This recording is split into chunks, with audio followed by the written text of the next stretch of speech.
CBS News Bay Area Afternoon Edition with Ann Makovic. Right now on the afternoon edition, the unofficial start of summer starts now. Sunny conditions out there as we take a live look outside at downtown San Jose. We are getting ready for a major warm-up.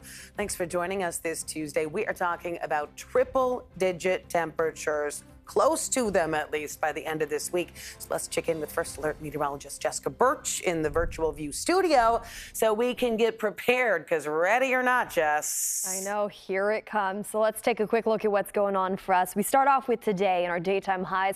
It's our inland areas like Antioch, for example, already heating up into the upper 80s, close to the 90s today, but that's going to be one of our warmest spots.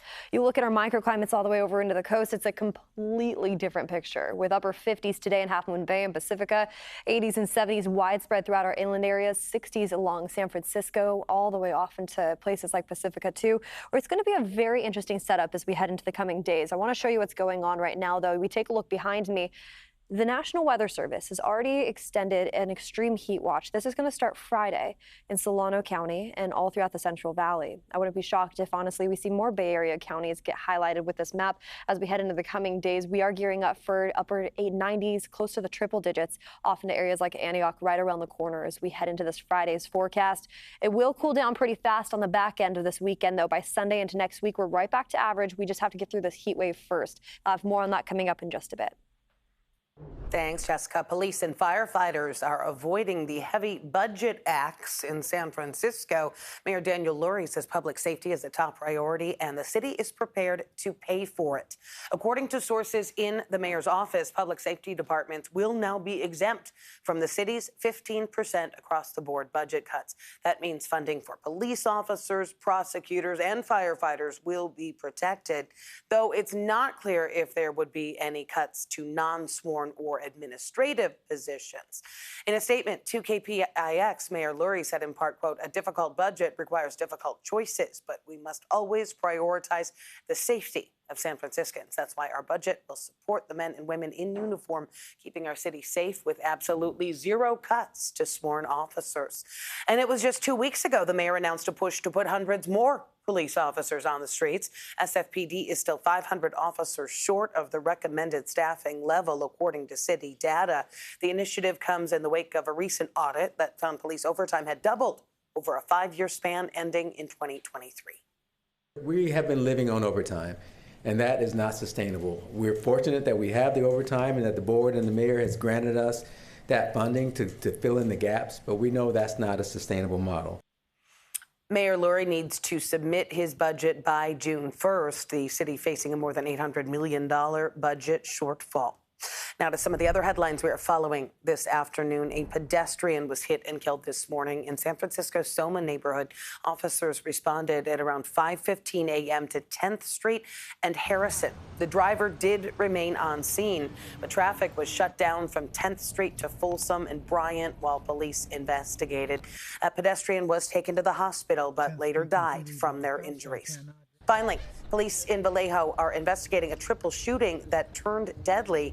This happened on Sacramento Street and Daniels Avenue last night. 2 men were killed and a third person was taken to the hospital with life-threatening injuries.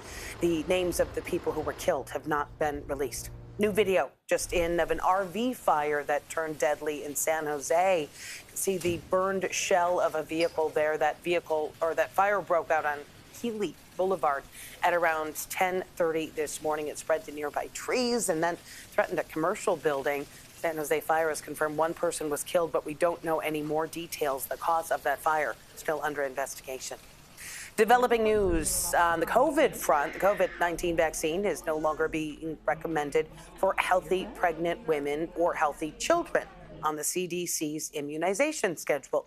Health and Human Services Secretary Robert F. Kennedy Jr. announced the change on social media today.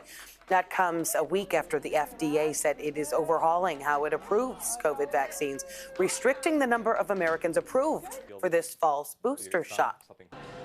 Well, it is a big day today, part of a big week for the Golden State Valkyries. Right now, they are on the East Coast for a couple of games against the defending WNBA champs, the New York Liberty. And the Valkyries hoping one of their rising stars could make a difference once again. Carla Late made several big plays Friday night in L.A. The rookie guard from France came off the bench and scored a career-high 18 points. Instead of English, Late is happy to do her play, do the talking right now. Check out this wholesome moment that went pretty viral in the WNBA community.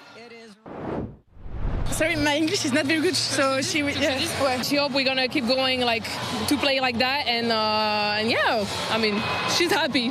I'm so proud of her. I think I took her out last night to go get a burger, so I think she has to keep eating burgers. But they did a great job.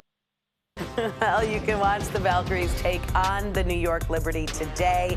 KPIX pregame coverage starts at 3:30. Then on Thursday, Valkyries and Liberty run back again. Our coverage starts here on KPIX again at 3:30 p.m. And our Matt Lively is on the road with the team.